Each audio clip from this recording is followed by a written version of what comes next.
Is Australia better for retirees than America? Is saying, Australia gives retirees more money. Australia is about to put more money into the pockets of millions of people, and the number getting attention is $36.80 every fortnight. That might not sound life-changing at first, but when you realize who is getting it, why they're getting it, how much the payment will now be worth, and what this reveals about the difference between retirement in Australia and America, the story gets much more interesting.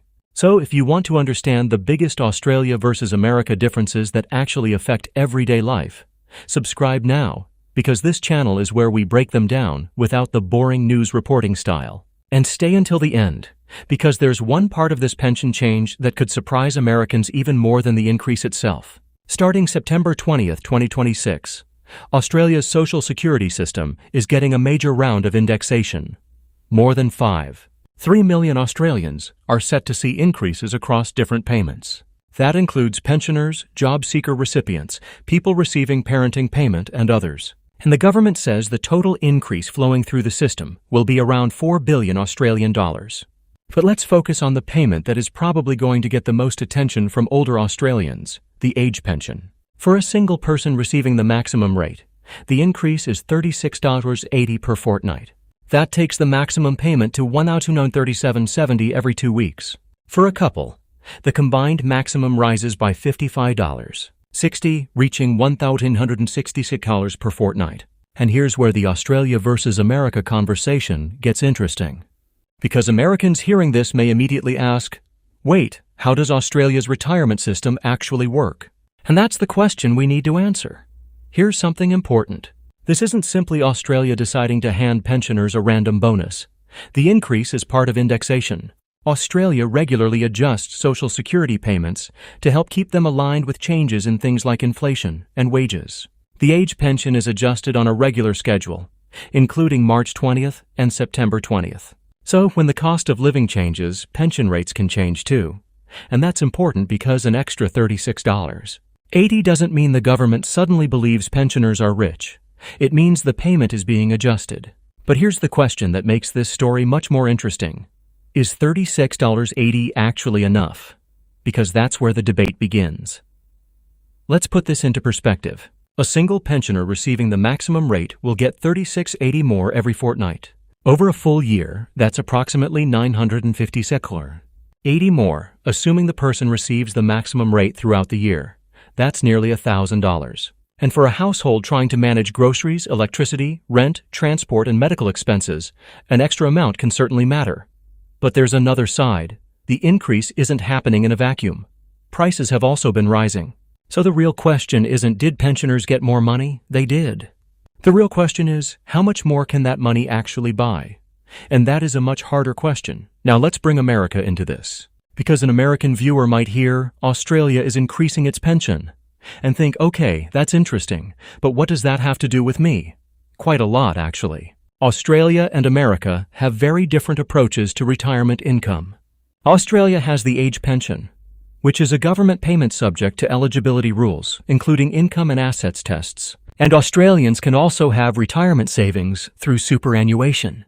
That means retirement income isn't necessarily coming from one single source. For Americans, the retirement conversation often revolves around programs such as Social Security, alongside personal retirement savings and employer-sponsored plans. So when Australians talk about retirement, they're often talking about a combination of government support, superannuation, and personal savings. And Americans may look at that system and ask, would that actually work better?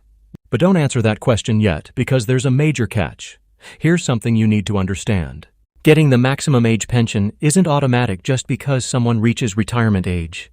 Australia uses income and assets tests to determine how much someone can receive. That means two retirees can be the same age and have completely different financial situations, and potentially receive different pension amounts. Your income matters. Your assets matter. Your circumstances matter. So that headline number of $1,237.70 per fortnight is a maximum rate, not a promise that every Australian pensioner receives exactly that amount. And this is exactly why comparing Australia and America isn't as simple as saying, Australia gives retirees more money. It doesn't work that way.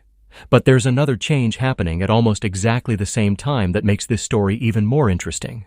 On September 20th, there is also a change involving the pension supplement for Australians who travel overseas. Under the new rules, someone temporarily traveling outside Australia can keep the full pension supplement for up to 12 weeks instead of 6. After that, the supplement stops. And if someone leaves Australia permanently to live overseas, the pension supplement can stop when they leave. Why does this matter? Because it shows something important. The government isn't simply saying, here's more money, take it. There are increases happening at the same time as other rules are changing. And that means the headline pension boost doesn't tell the entire story. Now here's another number that could surprise you. The September indexation isn't only about age pension payments, more than 3 million Australians are expected to benefit across several types of payments. For example, the maximum job seeker payment for a single recipient without children rises by 69.20, reaching $833.70 per fortnight.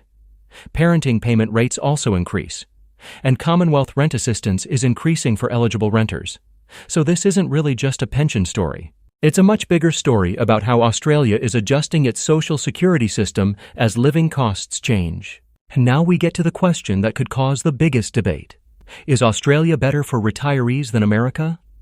Here's the honest answer. It depends. And anyone telling you one country is automatically better is leaving out a huge part of the story. Australia has a government age pension, but eligibility depends on circumstances. It also has compulsory superannuation, meaning many workers accumulate retirement savings during their working lives. America has Social Security, but Americans can also build retirement income through employer plans, individual retirement accounts, and personal investments. So the systems are different, and the cost of living is different. Housing is different. Healthcare is different. Taxes are different. And retirement savings are different. Which means the real comparison isn't who gets the bigger pension. It's which country gives the average retiree the better overall retirement life. And that is a much bigger question. Because here's what I think viewers should really be watching. An extra $36.80 per fortnight sounds positive. But if the cost of groceries, electricity, rent, and other essentials continues increasing, retirees can still feel financially squeezed. That's why pension increases can become politically powerful. The government can point to the higher payment and say, retirees are getting more. But retirees may look at their bank account and ask, how much further does that money actually take me? And that's the difference between a headline and real life.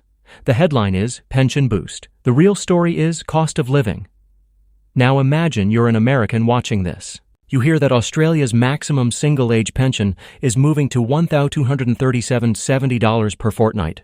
You hear that couples can receive a maximum combined amount of $1,866 per fortnight. And you hear that more than 5 million Australians are receiving increases across the social security system. You might naturally ask, could America do something similar?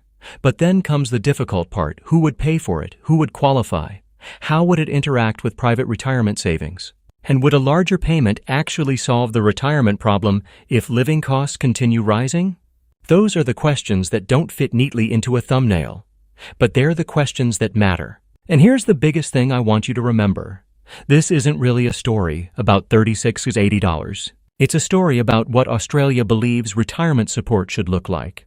It's a story about how governments respond when the cost of living rises. And it's a story about the very different ways Australia and America approach retirement security. Because if you only look at the headline, you see, Australians are getting more money. But if you look deeper, you see a much more complicated system involving age pension, superannuation, income tests, asset tests, cost of living, and changing rules. And that is why Americans should actually pay attention. So now I want to ask you something. If you had to choose, would you rather retire under Australia's system or America's system? And don't just say Australia or America. Tell me why. Put your answer in the comments. And here's the question I really want you to think about. If Australia can increase its pension as living costs change, should America be doing more for its retirees too? Or would that create an entirely different problem? Because that's where this story gets really interesting. If you want more videos explaining the biggest differences between Australia and America, subscribe now.